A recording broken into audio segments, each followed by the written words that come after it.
وحده لا شريك له وأشهد أن محمدا عبده ورسوله أما بعد فإن خير الحديث كتاب الله وخير الهدي هدي محمد صلى الله عليه وسلم وشر الأمور محدثاتها وكل محدثة بدعة وكل بدعة ضلالة وكل ضلالة في النار.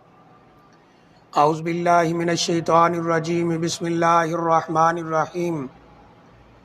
یا ایہا الذین آمنوا اتقوا اللہ حق تقاتہ ولا تموتن الا وانتم مسلمون. یا ایہا الذین آمنوا اتقوا اللہ وقولوا قولا سدیدا یصلح لکم اعمالکم ویغفر لکم ذنوبکم ومن یطع اللہ ورسولہ فقد فاز فوزا عظیما. قال اللہ تعالی ان اللہ یأمر بالعدل والإحسان وإیتاء ذی القربى وینہی عن الفحشاء والمنکر والبغی یعظکم لعلکم تذکرون. وقال النبی صلی اللہ علیہ وآلہ وسلم اعدلوا بین اولادکم. وقال فی حدیث آخر اعدلوا بین ابنائکم اعدلوا بین ابنائکم اعدلوا بین ابنائکم او کما قال علیہ الصلاۃ والسلام. قابل احترام بھائیوں، دوستوں، بزرگوں، اللہ تعالیٰ کا یہ ہم پر فضل ہے کہ اس نے ہمیں ایسا دین عطا فرمایا ہے جو انسانی فطرت کے عین مطابق ہے،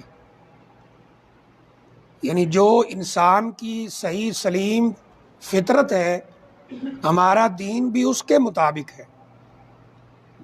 اس میں کوئی ایسا حکم نہیں ہے جو انسانی فطرت کے خلاف. ہم میں سے ہر ایک یہ چاہتا ہے کہ اسے انصاف ملے. اگر کہیں کام کرتا ہے اسے یہ توقع ہوتی ہے کہ مجھے انصاف ملنا چاہیے. اسی طرح اگر وہ ایک باپ کی کئی اولاد میں سے ایک ہے، کئی بیٹے ہیں اور ایک یہ ہے، تو یہ چاہتا ہے کہ میرا باپ میری ماں میرے ساتھ انصاف کریں. اور اسلام بھی اس کا حکم دیتا ہے اور انسانی فطرت بھی یہی ہے کہ انصاف سے کام لیا جائے. ہم تقریباً عام طور پر جو جمعہ کے آخر میں ایک آیت کریمہ پڑھی جاتی ہے کہ ان اللہ یامر بالعدل، اللہ عدل کا حکم دیتا ہے، انصاف کا حکم دیتا ہے. اللہ نے بھی حکم دیا ہے، نبی اکرم صلی اللہ علیہ وآلہ وسلم کا بھی یہی فرمان ہے. حدیث میں ایک واقعہ ملتا ہے، حضرت نعمان بن بشیر رضی اللہ تعالی عنہ، ابو داؤد کے اندر یہ روایت اور دیگر کتابوں میں موجود ہے. ان کے والد جو ہیں یعنی حضرت بشیر، بیٹے کا نام نعمان ہے، باپ کا نام بشیر ہے رضی اللہ تعالی عنہما. یہ حضرت بشیر جو ہیں انہوں نے ایک غلام اپنے بیٹے حضرت نعمان کو دیا اور بقیہ جو بیٹے تھے یا اولاد تھی ان کو کچھ نہیں دیا. اب ان کی جو بیوی ہیں یعنی بچوں کی ماں، وہ کیا کہتی ہیں کہ لا ارضى حتى تذهب عند رسول اللہ صلی اللہ علیہ وسلم، کہ مجھے تو یہ کام اچھا نہیں لگا، اگر آپ کو اچھا لگا ہے اور آپ نے کیا ہے تو پھر میری ایک درخواست ہے کہ آپ نبی اکرم صلی اللہ علیہ وآلہ وسلم کے پاس جائیں اور ان سے بات کریں، اگر وہ اجازت دے دیں تو ٹھیک ہے. اللہ اکبر. دیکھیں ان عورتوں کا بھی الحمدللہ کیسا ایمان تھا، کیسی تربیت تھی. خاوند سے کوئی لڑائی جھگڑا نہیں کیا، کہا جب رسول اللہ صلی اللہ علیہ وسلم موجود ہیں تو وہاں جا کر بات کریں وہ کیا کہتے ہیں. انہوں نے کہا ٹھیک ہے. یہ نبی اکرم صلی اللہ علیہ وسلم کی خدمت میں آتے ہیں اور آ کر عرض کرتے ہیں کہ نحلت ابنی ھذا غلاما، اللہ کے رسول صلی اللہ علیہ وسلم میں نے اپنے اس بیٹے نعمان کو رضی اللہ تعالی عنہ ایک غلام، ایک جیسے آج کل کہہ لیں خادم، ویسے غلام وہ ہوتا ہے جس کو آپ نے خریدا ہو. خادم وہ ہوتا ہے جس کو آپ تنخواہ دیتے ہو، وہ آپ کا غلام نہیں ہوتا. اس دور میں غلام تھے. کہا ایک غلام میں نے عطیہ کیا ہے، ہدیہ کیا ہے، گفٹ کیا ہے اپنے اس بیٹے کو جن کا نام نعمان تھا، اور ان کو ساتھ لے کے آئے تھے. اللہ اکبر. نبی اکرم صلی اللہ علیہ وآلہ وسلم نے پوچھا الک ولد اخری، اور بعض روایات میں الک اولاد اخری، بتاؤ تیرے اور بیٹے ہیں، تیری اور اولاد ہے؟ اس نے کہا جی ہاں میرے اور بیٹے ہیں، میری اور اولاد ہے. فرمایا یہ بتاؤ انحلت لکل احد غلاما، کیا ہر ایک کو اس طرح غلام دیا ہے، ہدیہ کیا ہے؟ انہوں نے کہا نہیں. تو کہا پھر میرے پاس کیا لینے آئے ہو؟ اتشہدونی علی الزور، کیا ظلم پر مجھے گواہ بنانے آ گئے ہو؟ جاؤ یا تو سب بیٹوں کو اولاد جتنی بھی ہے ایک ایک غلام عطیہ کرو، سب کو ایک ایک دو، یا پھر اس سے بھی واپس لے لو. یہ ہے اسلام، یہ ہے قانون، یہ ہے فطرت. فرمایا اگر ایک بچے کو دیا ہے تو سب کو دو، اور اگر سب کو نہیں دے سکتے تو اس سے بھی واپس لے لو. کیونکہ ایک حدیث میں یہ بھی لفظ ہے، فرمایا مجھے ظلم پر گواہ نہ بناؤ، میں صرف اور صرف عدل و انصاف پر گواہی دیتا ہوں. اگر مجھے گواہ بنانا ہے تو پھر سب بچوں کو ایک ایک دو، یا اس سے بھی واپس لے لو.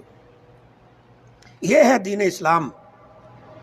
اور ایک حدیث میں آپ نے فرمایا اتقوا اللہ فی اولادکم، اور بعض میں اتقوا اللہ وعدلوا بین اولادکم، اے لوگو اللہ سے ڈر جاؤ اور اپنی اولاد کے درمیان انصاف کرو، کسی پر ظلم زیادتی نہ کرو. اور ایک حدیث میں آپ نے فرمایا اعدلوا بین ابنائکم، اعدلوا بین ابنائکم، اعدلوا بین ابنائکم. 3 دفعہ آپ نے فرمایا اپنے بچوں کے درمیان انصاف کرو، اپنے بچوں کے درمیان انصاف کرو، اپنے بچوں کے درمیان انصاف کرو. اور یاد رکھو میرے بھائی، معاملہ اولاد کا ہو یا معاملہ عام لوگوں کا ہو، اگر انصاف کا دامن چھوڑ دیا جائے، انصاف نہ کیا جائے، تو ظلم کرنے والا قیامت والے دن اللہ کے ہاں مجرم بن کے کھڑا ہوگا. اسی اولاد کے لیے جس کے لیے ہم ایک بچے کا حق مار کے دوسرے کو دے دیتے ہیں، اسی کا ہاتھ ہوگا اور باپ کا گریبان ہوگا، اسی کا ہاتھ ہوگا اور ماں کا گریبان ہوگا، اسی کا ہاتھ ہوگا اور بڑے بھائی کا گریبان ہوگا. اگر ظلم کیا ہے تو یاد رکھو اللہ تعالیٰ کے ہاں جو ترازو قائم ہونا ہے، اس کے لیے اللہ تعالیٰ نے کیا فرمایا ہے؟ وَنَضَعُ الْمَوَازِينَ الْقِسْطَ، ہم انصاف والا ترازو قائم کریں گے، جہاں کوئی ظلم زیادتی کام نہیں آئے گی، جہاں کوئی عہدہ کام نہیں آ سکتا، جہاں کوئی پیسہ اور درہم دینار کام نہیں آ سکے گا، وہاں اللہ نے انصاف کرنا ہے. اور انصاف کیسے ہوگا؟ جس نے بھی ظلم کیا ہے اس سے حق لے کر جو نیکیوں کی شکل میں ہوگا مظلوم کو دیا جائے گا، اور فرشتے عرض کریں گے یا اللہ اس ظالم کی نیکیاں تو اب ختم ہو گئی ہیں، اب انصاف کیسے ہوگا؟ اللہ فرمائیں گے اس مظلوم کے گناہ اس ظالم پر ڈال کر اس کو جہنم کے اندر پھینک دو. اس لیے یہ معاملہ بڑا نازک ہے. بہت سارے گھروں میں، اور بہت سارے بھائی ہمارے پاس تو یہاں آتے ہیں، ان سے یہ شکایات سننے کو ملتی ہیں کہ باپ نے ایک بیٹے کو دے دیا، باقی سب محروم ہیں. یہ بہت بڑا ظلم ہے. اور ایک اور ظلم جو اولاد کے سلسلے میں ہمارے ہاں ہوتا ہے وہ کیا ہے؟ آپ سورہ نساء نکالیں، قرآن ہے نا، قرآن میں تو کسی کو کوئی اختلاف نہیں. اور ماشاءاللہ آپ تو یہاں رہتے ہیں، کچھ تھوڑی بہت عربی بھی آتی ہے، چلے نہیں تو کوئی ترجمہ نکال لیں، کسی کا نکال لیں. اللہ نے وراثت کے احکام ذکر کیے. کیا فرمایا ہے؟ یوصیکم اللہ فی اولادکم للذکر مثل حظ الانثیین. اللہ حکم دیتا ہے، تمہیں یہ حکم دیتا ہے کہ وراثت اس کے اندر اس طرح تمہیں تقسیم کرنا ہوگا للذکر مثل حظ الانثیین، کہ جو لڑکا ہے اسے ڈبل ملے گا اور لڑکی کو سنگل ملے گا۔ اگر صاحب جائیداد مثلاً اولاد کا باپ وہ فوت ہو جاتا ہے، ماں کے نام جائیداد ہے، وہ فوت ہو جاتی ہے، تو پھر تقسیم کیسے ہوگی؟ اگر لڑکا ہے مثلاً اس کے 2-3 لڑکے ہیں، 2-3 لڑکیاں ہیں، 2-3 بیٹے ہیں، بیٹیاں ہیں، بیٹے کو ڈبل ملے گا، بیٹی کو سنگل ملے گا، لڑکے کو ڈبل ملے گا، لڑکی کو سنگل ملے گا۔ اور یہ بھی عین فطرت کے مطابق ہے، کیونکہ لڑکے نے ہر جگہ خرچ کرنا ہے، مرد نے ہر جگہ خرچ کرنا ہے۔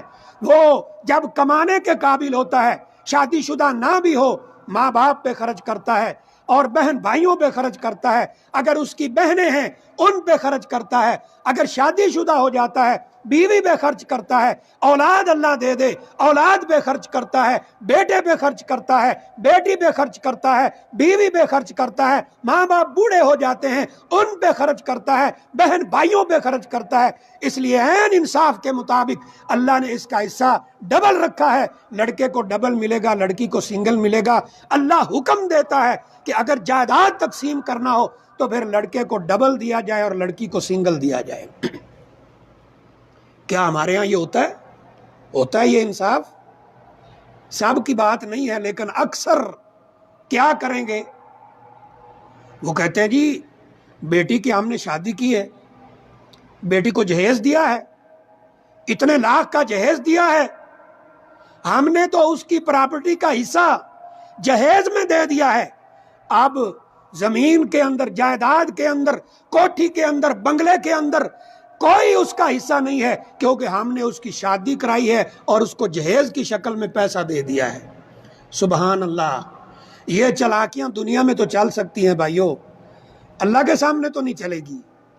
جہاں اللہ ترازو قائم کرے گا انصاف والا، وہاں تو یہ چالاکیاں نہیں چل سکتی۔ تو نے اگر بیٹی کی شادی کی ہے تو بیٹے کی بھی تو کی ہے، بلکہ اگر بیٹی کی شادی پر تو نے 6-7 لاکھ لگایا ہے تو بیٹے کی شادی پہ تو نے 14 لاکھ لگا دیا ہے، اس کو ہی شادی پہ بھی تو لگایا ہے، اس کو پراپرٹی میں حصہ کیوں دے رہا ہے، بیٹی کو کیوں نہیں؟ اور پھر ایک اور ظلم کی شکل کیا ہے اولاد کے سلسلے میں، کہتا ہے جی بیٹی تو لیتی نہیں، بیوی لیتی نہیں، ماں لیتی نہیں، بہن لیتی نہیں، اس نے اپنی خوشی سے معاف کر دیا ہے۔ اللہ اکبر، تو دنیا کا فقیر آدمی ہے جس کو بہن نے معاف کر دیا ہے؟ تیرے پاس کچھ نہیں ہے کہ تجھے بیٹی نے معاف کر دیا ہے۔ ہوتا کیا ہے، بیٹی کو علم ہے، بہن جانتی ہے، ماں بھی جانتی ہے، بیوی بھی جانتی ہے کہ اگر میں نے حق مانگا، اپنا حق اپنی جائیداد میں، اپنی پراپرٹی میں، باپ کی جائیداد میں نے اس کی زمین میں، اس کی کوٹھی اور بنگلہ اور پلاٹ، اس کے اندر اپنا حق مانگ لیا، تو نہ میرا بھائی میرے پاس آنے کے لیے تیار ہوگا، نہ باپ آنے کے لیے تیار ہوگا۔ اللہ اکبر۔ یا تو یہ کرو نا جو اسلام کا اصول ہے، کسی کو کچھ نہ دو اور دنیا سے رخصت ہو جاؤ، جو تمہارے پیچھے ہیں ان پر لازم ہوگا کہ وہ قرآن کے اس فیصلے کے مطابق یوصیکم اللہ فی اولادکم للذکر مثل حظ الانثیین، اس کے مطابق اس جائیداد کو تقسیم کر دیں کہ لڑکی کو سنگل ملے، لڑکے کو ڈبل۔ اور یہ بھی ایک قانون یاد کر لیں کہ اگر آپ اپنی زندگی میں دینا چاہتے ہیں، اللہ کا خوف آ ہی گیا دل میں الحمدللہ زندگی میں، تو پھر اولاد جتنی بھی ہے، بیٹے اور بیٹیاں، سب کو برابر برابر دینا ہوگا۔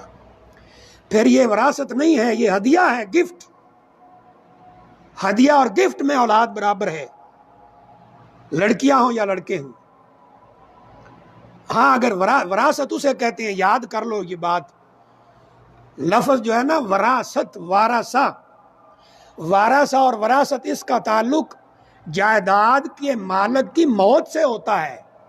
وہ فوت ہو جائے اور بقیہ جو پیچھے ہیں یہ اب وارث ہیں۔ جب تک وہ زندہ ہے اس کا اپنا مال ہے، چاہے تو سارے کا سارا اللہ کے راستے میں صدقہ کر دے، چاہے اولاد کو دے دے، فقراء کو دے دے، لیکن اگر اولاد کو اپنی زندگی میں دے گا تو بہتر یہی ہے کہ سب کو برابر برابر دے۔ اگرچہ بعض علماء کہتے ہیں کہ وراثت کے طور پہ دے تو لڑکی کو سنگل دے سکتا ہے، لڑکے کو ڈبل دے سکتا ہے، لیکن یہاں تو معاملہ ہی الٹ ہے، یہاں معاملہ الٹ ہے۔ واللہ ہم ایسے قصے کہانیاں سناتے نہیں ہیں، لیکن بعض دفعہ یہ چیزیں سمجھنے کے لیے کافی ہوتی ہیں۔ میرے استاد محترم ہیں اسکول کے، اب تو وہ دنیا سے رخصت ہو گئے، اللہ تعالیٰ ان کے غلطیوں کو معاف کرے اور جنت میں جگہ عطا فرمائے۔ ان کے جو دادا تھے نا، انہوں نے ساری جائیداد اپنے بیٹے کو دے دی، ایک ہی بیٹا تھا، 4-5 بیٹیاں تھیں، ساری جائیداد ان کو دے دی، بیٹے کو۔ اب جب ان کا باپ فوت ہوا تو اس نے بھی ساری جائیداد ان کے نام لگا دی فوت ہونے سے پہلے، اپنی بیٹیوں کو محروم کر دیا۔ یہ ہمارے استاد اسکول کے، اب ان کی بہنیں بھی محروم، ان کی پھوپھیاں بھی محروم، نہ بہنوں کو کچھ ملا نہ پھوپھیوں کو کچھ ملا۔ یہ میری زندگی کا واقعہ ہے۔ میں جب اسکول جاتا تھا، والد صاحب بھی میرے ٹیچر تھے، اکٹھے جاتے تھے، میری عمر اس وقت تھوڑی تھی، سائیکل پہ پیچھے میں والد صاحب کے بیٹھا ہوتا تھا، وہ بھی ساتھ جاتے تھے۔ ان کا جو گھر ہے وہ ہمارے سٹاپ کے اوپر ہے، بس سٹاپ جو ہے وہاں پہ، تو جب جا رہے ہیں تو اکثر تیسرے چوتھے دن 5ویں دن والد صاحب ان کو کہتے ہیں یار اپنی بہنوں کو حصہ دے دو، اللہ کا خوف کرو، اپنی پھوپھیوں کو حصہ دو۔ یہ کہتے ہیں جی وہ لیتی نہیں، میں نے تو کئی دفعہ کہا وہ لیتی نہیں، وہ کہتی نہیں ہمیں ضرورت نہیں ہے۔ والد صاحب نے کہا ایک ذرا تجربہ کرو، اپنی پھوپھیوں کو، ان کے جو خامد ہیں ان کو، جو تمہارے پھوپھا ہیں، اپنی بہنوں کو، اپنے بہنوئیوں کو ایک دعوت پہ بلاؤ گھر میں، جب وہ دعوت کھا لیں بڑے اچھے ماحول میں ان سے بات کرو کہ میں اللہ کے خوف سے تمہارا حصہ تمہیں دینا چاہتا ہوں، جو میرے رب نے مجھے حکم دیا ہے، اگر تم مجھ سے لے لو گے تو یہ تمہاری میرے اوپر مہربانی ہوگی، اور اگر نہیں لو گے تو یہ مجھے بڑا عجیب لگے گا کہ میں اللہ کے ہاں کیا جواب دوں گا، پھر مجھے بتانا کہ وہ لیتی ہے کہ نہیں لیتی۔ کافی عرصے کے بعد ان کو اللہ کا خوف آیا، انہوں نے پھوپھیوں کو بلایا، بہنوں کو بلایا، خاندان کو بلایا، دعوت کی بہت بڑی، اور اس کے بعد کھڑے ہو کر یہ اعلان کیا کہ جو بہن مجھ سے لے لے گی، جو پھوپھی مجھ سے لے لے گی، اپنا حق میں اس پہ راضی ہوں گا، تاکہ میرا رب مجھ پر راضی ہو جائے اور میں کبھی اس سے ناراض نہیں ہوگا۔ یہ مت سمجھیے کہ میں تمہارے گھر نہیں آؤں گا۔ ساری پھوپھیوں نے بھی کہا اور ساری بہنوں نے بھی کہا کہ ہمارا حق مجھے دے دیں، کیونکہ اب انہیں پتہ چل گیا تھا کہ اپنے دل سے دینا چاہتا ہے، دے دیا۔ لیکن اللہ نے برکت کیا دی، تبدیلی کیا ہوئی۔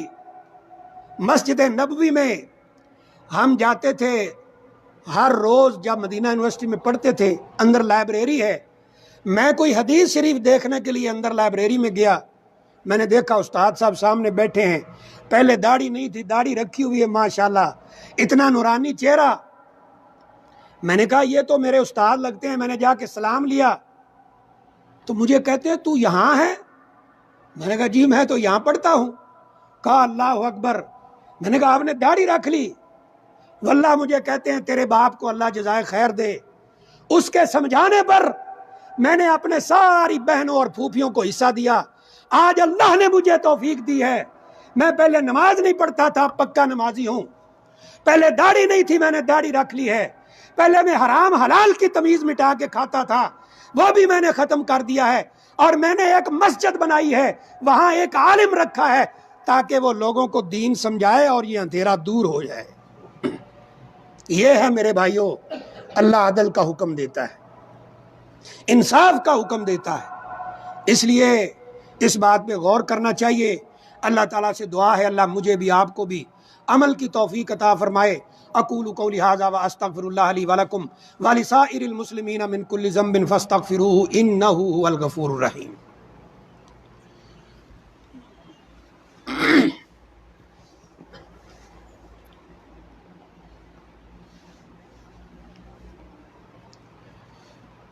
ان الحمد للہ نحمده ونستعینه ونستغفره ونؤمن به ونتوکل علیہ ونعوذ باللہ من شرور انفسنا ومن سیئات اعمالنا من یهده اللہ فلا مضل له ومن یضلل فلا هادی له